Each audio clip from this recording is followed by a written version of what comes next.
저는 그 봉독한 말씀을 중심으로 내가 원하는 한 가지라는 제목으로 말씀을 나누려고 합니다. 먼저 저희 그 설교 시작하기 전에 항상 인사를 항상 하는데요. 오늘은 이렇게 앞뒤 좌우 계신 우리 지체분들께 이렇게 한번 인사를 해보겠습니다. 그 소망 다 아십니다. 이렇게 한번 인사해 보겠습니다.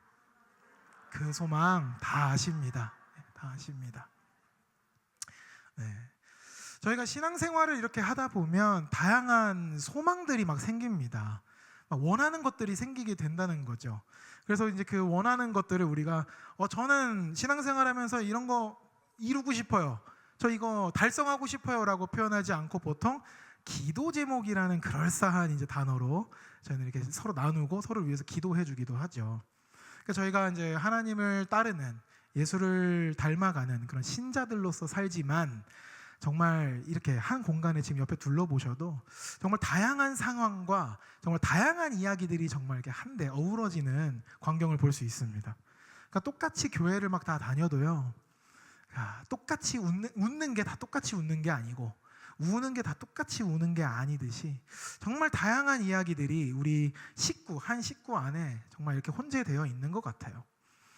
정말 다 비슷해 보이지만 다양한 소원들이 있고 다양한 소망들을 품고 우리는 하나님을 바라보면서 그렇게 신앙생활을 하고 있습니다.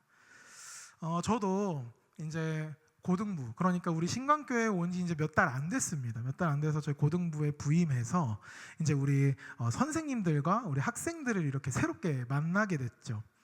그러면서 저한테도 새로운 소망들, 새로운 소원들이 막 생기기 시작하더라고요. 먼저 우리 교사 선생님들. 이 섬기는 것들이 좀 일이 아니었으면 좋겠다라는 소망이 있어요. 막 일이 되지 않았으면 좋겠다. 그래서 막 그 섬기는 자리에서만 하나님께서 특별히 또 허락하시는 또 특별한 그 은혜들이 있잖아요. 그런 것들을 정말로 이렇게 누리셨으면 좋겠다. 그래서 연말쯤에 우리 많이 서로들 막 권하는데요. 교사가 늘 부족하니까 연말에 교사 좀 해라, 우리 교사하자, 막 이런 말들이 막 부담을 주고받는 게 아니라 선물처럼 주고받았으면 좋겠다. 그런 놀라운 역사가 연말에 있기를 바라는 뭐 이런 감히 그런 소원들을 품고 이렇게 지내고 있습니다. 또 학생들도 마찬가지예요. 그러니까 제가 이제 저희 고등 학생들이 이렇게 만나면서 느낀 것이 아직은 많은 것들이 좀 미성숙하지만 정신적으로는 좀 청년과 같은 생각들을 품고 사는 그런 좀 혼란스러운 시기에 있는 아이들이더라고요. 뭔가 다 듣고 있고 다 속으로는 울고 속으로는 웃고 속으로는 판단하는 그런 아이들이었습니다. 표현만 좀 어색할 뿐이죠. 그래서 뭔가 시대의 흐름을 요즘에는 이런 핸드폰으로 다 보니까 시대의 흐름도 이제는 막 알아서들 다 보고 알아서 이 시대의 흐름이 어떻게 흘러가는지 걱정도 많고 생각도 많아서 미래에 대한 불안감 뭐 이런 것들로 휩싸여진 이런 세대들이구나 이런 걸 알았습니다. 그것도 마냥 좋고 마냥 막 친구들끼리 좋으면 그냥 좋고 막 이런 어렸을 때 그런 학창 시절 막 행복한 학창 시절을 사는 것 같지는 않았어요. 그러면서 어떤 다양한 관계들에도 상당히 예민하더라고요. 가정에서도 그렇고 뭐 학교 일반 친구들 사이에서도 그렇고 관계에 되게 예민한 그런 세대. 제가 그런 세대를 살고 있는 우리 그 아이들이 얘들아 정말 많은 다양한 고민들을 하면서 사는 것 같은데 그 진짜 다양한 그런 고민들의 유일한 해답이 되는 건 다른 게 아니고 진짜 하나님이야. 하나님의 사랑이 오늘도 너희들한테 막 부어지고 있어라는 메시지를 계속 하고 있습니다. 그러면서 그 아이들이 정말로 마음에 그것이 막 심겨져서 앞으로 대학을 내가 어딜 가야 될지 무슨 일을 해야 될지 막 이런 걸로 고민한다기보다도 어떻게 하면 내가 하나님의 사랑을 잘 비추어낼지를 고민하는 세대로 막 잘 자라났으면 하는 소망이 마음에 막 이렇게 새겨지더라라는 겁니다. 그러니까 저는 제 인생에서 신광교회 우리 고등부 아이들을 만나고 우리 선생님들을 만나기 전까지는 제 인생에서 이런 거는 고민해보지 않았던 감히 품어보지 않았던 소망이었어요. 그걸 원하지 않았어요. 특별히 사역을 하면서 정말 이렇게 다양한 소망들이 생기기 시작했습니다. 아까 전에 저희 광고 드렸던 것처럼 이제 다음 주에 고등부 수련회를 또 갑니다. 또 수련회 어때요? 수련회 가서 우리 보내시는 부모님들의 마음도 저는 너무 잘 알죠. 우리 아이가 수련회 가가지고 딱 변화돼가지고 딱 이게 전 뒤집듯이 딱 뒤집혀서 딱 와서 좀 다른 삶을 좀 살길 바라고 막 이런 거 우리 다 원하지 않습니까? 저도 우리 아이들 보면 저 맨날 주일 아침에 와가지고 피곤해서 머리 이렇게 후드 뒤집어 쓰고 마스크 끼고 이렇게 딱 옆에 이렇게 앉아 있는 저 아이들이 수련회를 통해서 정말 변화돼가지고 하나님께 예배드리는 태도들도 다 변하고 정말 뜨겁게 찬양도 하고 기도도 하는 그런 아이들이 됐으면 좋겠다라는 소망이 막 생기는 거죠. 선생님들도 마찬가지예요. 선생님들도 그 아침에 섬기러 오셔서 얼마나 피곤하시고 힘드시겠어요? 그래서 조금 더 이 수련회를 통해서 막 아이들에 대한 막 사랑이 좀 더 이렇게 더 흘러 넘쳐서 지금도 잘 웃으시지만 더 웃으시고 지금도 애들 안아주시지만 더 막 기쁨으로 안아주시는 사랑으로 안아주시는 그런 좀 변화들이 있었으면 좋겠다. 그래서 우리 고등부에 사랑이 좀 흘러 넘쳐가지고 이 고등부가 막 하나가 됐으면 좋겠다. 그리고 가능하다면 좀 가시적인 변화였으면 좋겠다. 뭐 이런 저만의 또 이런 솔직한 이런 소망들이 또 생기더라는 거죠. 근데 여러분, 제가 지금 이렇게 소망하고 구하는 것들이 좀 안 좋거나 불경스럽거나 되게 구하면 안 되는 걸 구한다거나 뭐 이런 건 사실 아니지 않습니까? 그러니까 우리는 신앙생활을 하면서 건강한 것, 선한 것을 우리는 이렇게 소망하면서 우리는 이렇게 또 걸어가죠. 또 그것을 두고 열심히 기도하기도 하고요.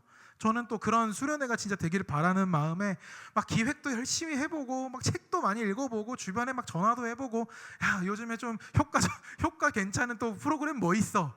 막 이런 거 물어보고 막 나름대로 해보는 겁니다. 그러면 마음에 이런 문장이 딱 새겨지더라고요. 이쯤 됐으면 하나님께서 좀 해주시지 않을까?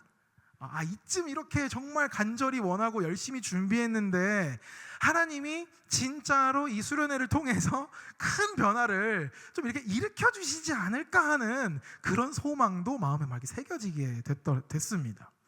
왜냐하면 제가 다른 거 막 어줍잖은 것을 소망한 게 아니라 선한 것, 그리고 내 거 말고 우리 아이들, 우리 선생님들 거를 원했으니까 이쯤 되면 이런 방향이면 하나님께서 이루어 주시지 않을까? 진짜 변화시켜 주시지 않을까? 이런 생각을 하게 됐습니다.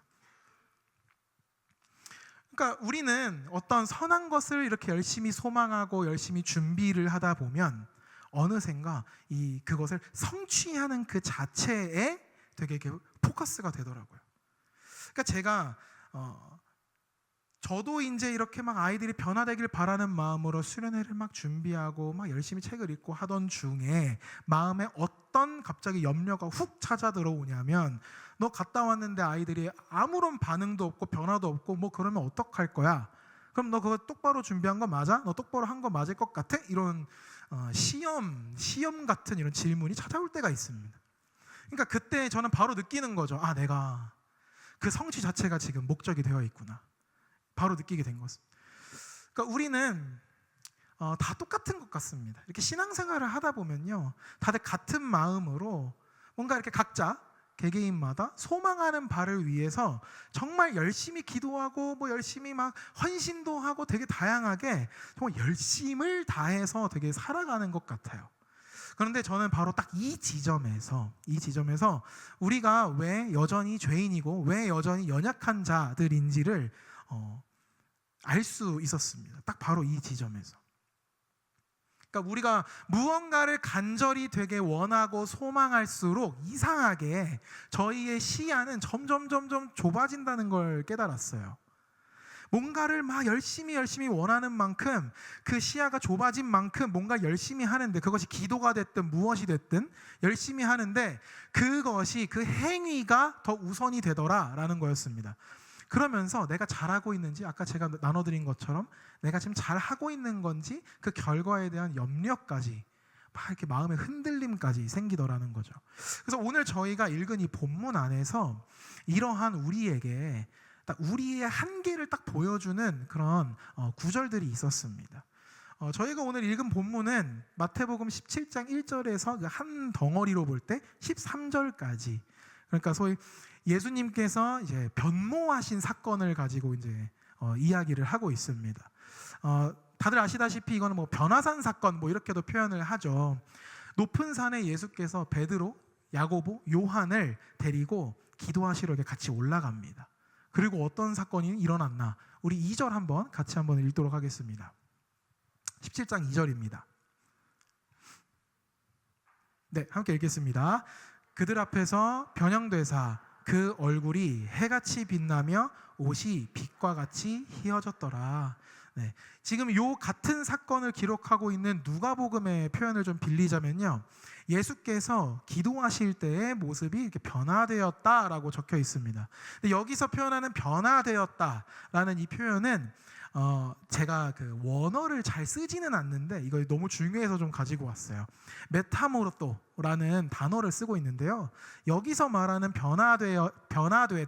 변화되었다는 표현은 어떤 겉으로 보이는 이 겉모습이 변화되었다의 의미보다는 내적인 것까지 다 통째로 완전하게 변화되었다라는 의미를 품고 있습니다. 그러니까 아주 완전히 다른 형태로서의 완전한 변화를 얘기하고 있어요. 그러니까 얼굴은 마치 또 해같이 빛나고, 또 마가복음의 표현에 또 이런 표현이 있습니다. 옷이 희어졌는데 그 희어진 게 이 세상에 어떤 빨래꾼이라도 그렇게까지 희게 할 수 없을 만큼 희게 되었다라고 표현하고 있어요. 그러니까 아무튼 예수님께서 지금 변모를 하셨는데 그것이 정말 내적으로까지 존재가 바뀔 만큼의 큰 변화가 지금 눈앞에서 펼쳐지고 있는 거예요. 그 모습의 변화를 통해서 예수님은 본인의 신성을, 그리고 어떠한 존재인지를 명확하게 보여주고 있는 거죠. 저는 그렇게 변할 수 없겠죠. 당연히 신성이 없으니까. 예수님께서는 당연히 우리 앞에서 그렇게 변하신 거죠. 그것을 본 베드로와 야고보, 요한, 이 제자들은 그 자체로도 얼마나 놀라운 광경이었겠어요. 그러니까 저희는 지금 성경을 통해서 이 사건을 보고 있지만 한번 상상해 보는 거예요. 우리가 그 제자고 앞에 그 산에서 예수님께서 그런 변모를 막 하시는 것들을 우리가 지금 직접 보고 있다는 거죠. 엄청 놀라운 광경이었는데 그것보다 더더욱 놀라운 광경이 또 펼쳐지기 시작합니다. 우리 3절입니다. 3절 같이 한번 읽어보겠습니다. 그때에 모세와 엘리야가 예수와 더불어 말하는 것이 그들에게 보이거늘. 네. 누가 보였다고요? 모세와 엘리야가 보였다고 합니다. 여러분 아시다시피 모세와 엘리야는 이 구약에서 메시아를 예고하고 또한 그 선구자적인 역할을 한 가장 유명한 두 선지자였습니다. 그러니까 그렇다는 것은 그 당대 사람들, 그리고 특별히 제자들에게는 엄청나게 의미가 큰 두 인물이었다는 거예요. 지금 예수님을 막 따르면서 우리 제자들은 충분히 다양한 기적들도 막 맛보았고요. 막 되게 예수님과 함께하면서 이 만족감이 막 컸어요. 그래서 지금 저희가 읽은 건 17장이지만 이 전에 16장 16절에 보면 베드로가 막 유명한 신앙 고백도 하잖아요. 그 정도로 예수님과 함께하는 이 나날들에 대한 이 어떤 나름대로의 만족감이라는 것이 막 이렇게 가득 차 있는 상태입니다. 물론 연약한 부분들도 있었지만 그런 상태에서 또 지금 어떤 상황이냐면 이 높은 산을 제자들이 다 같이 올라간 것도 아니에요. 우리 그 베드로의 성격 아시죠? 베드로, 야고보, 요한 이 세 명만 데리고 올라가신 거예요. 그러니까 이런 뭔가 이런 특별성과 막 이런 엄청나게 이 가슴 두근두근한 이 어떤 이런 현장이라는 거죠. 기도하러 올라갔지만 앞에 지금 막 인간으로서 경험할 수 없는 막 광경들이 펼쳐지고 있고 이런 상황인 겁니다. 그러니까 어쩌면 인간으로서 누구도 경험할 수 없고요. 또는 제자로서도 함부로 이렇게 상상할 수 없는 어떤 이런 놀라운 광경들이 막 펼쳐지고 있는 막 이런 드라마틱한, 말 그대로 환상적인 막 이런 광경들이 펼쳐지고 있는 겁니다. 그리고 실제로 나중에 베드로는 이 날을 회상하기도 하죠.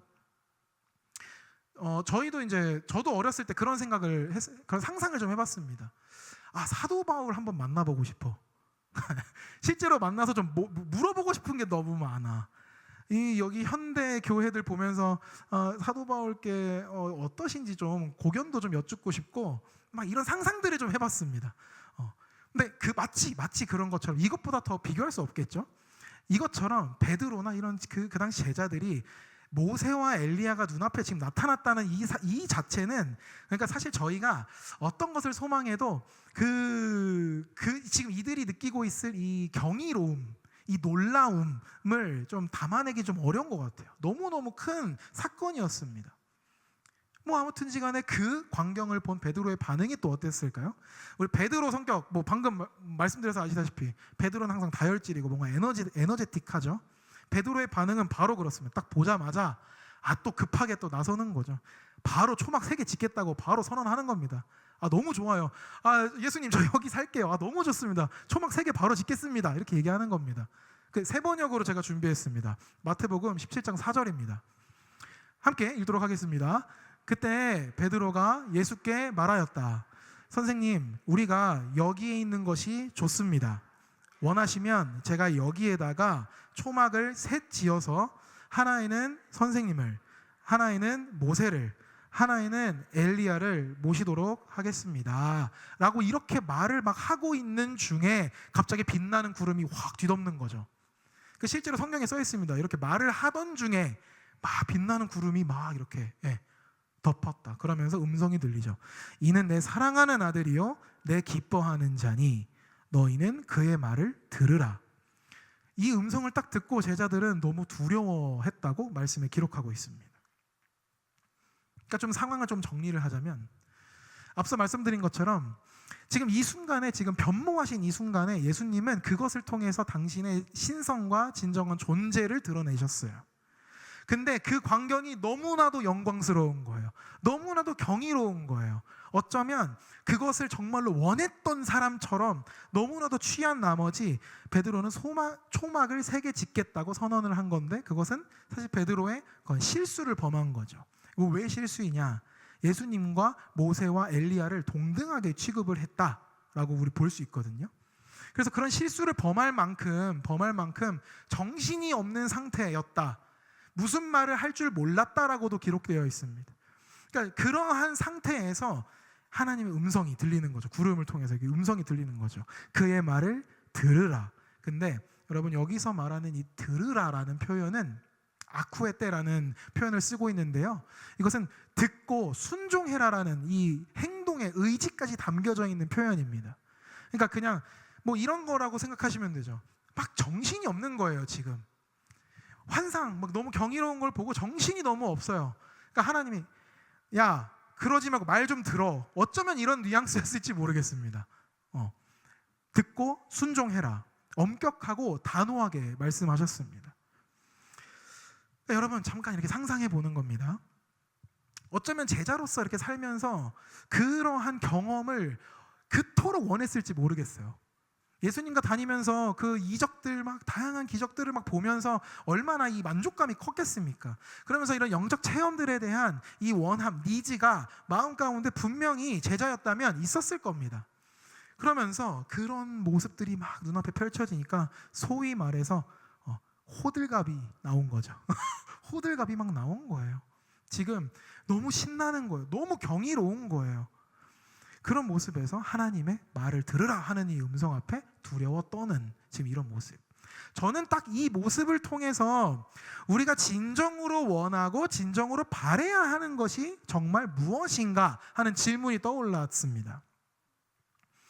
그러니까 저 역시도 오늘 말씀을 이렇게 준비하면서 제 묵상을 계속 하다 보니 제 마음 구석 한켠에 숨어있던 정말 제가 간절하게 소망하는 어떤 영광의 한 순간이 발견되었어요. 말씀 묵상하다가. 그게 뭐였냐면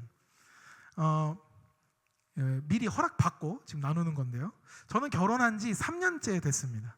3년째 되어가고 있는데 저희 부부는 지금 현재 지금도 하나님께서 그 아름다운 새 생명을 허락해 주시기까지 기다리고 있습니다.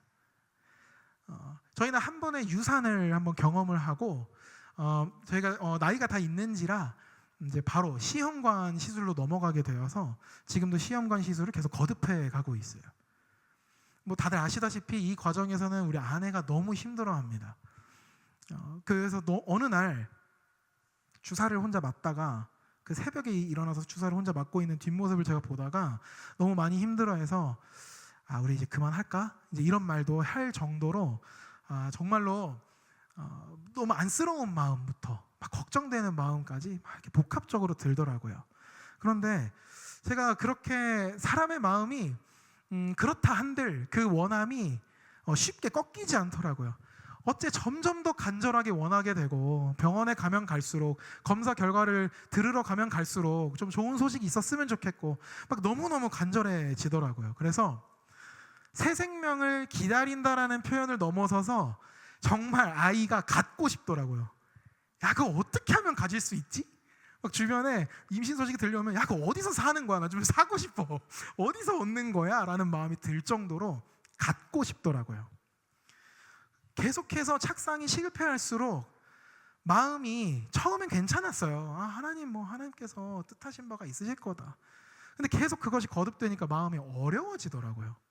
어려워하는 아내를 보면서 제 마음도 막 같이 어려워지는 거예요. 거기서 이상함을 느낀 거예요. 이상하다. 간절함이 커지면 커질수록 예수님께 하나님께 뭔가 구하기보다는 왜 내 마음이 더 빠르게 무너지는가? 뭔가를 이렇게 간절하게 원할수록 왜 내 마음에 내 실망감이 더 빨리 찾아오는가? 라는 질문이 들었습니다.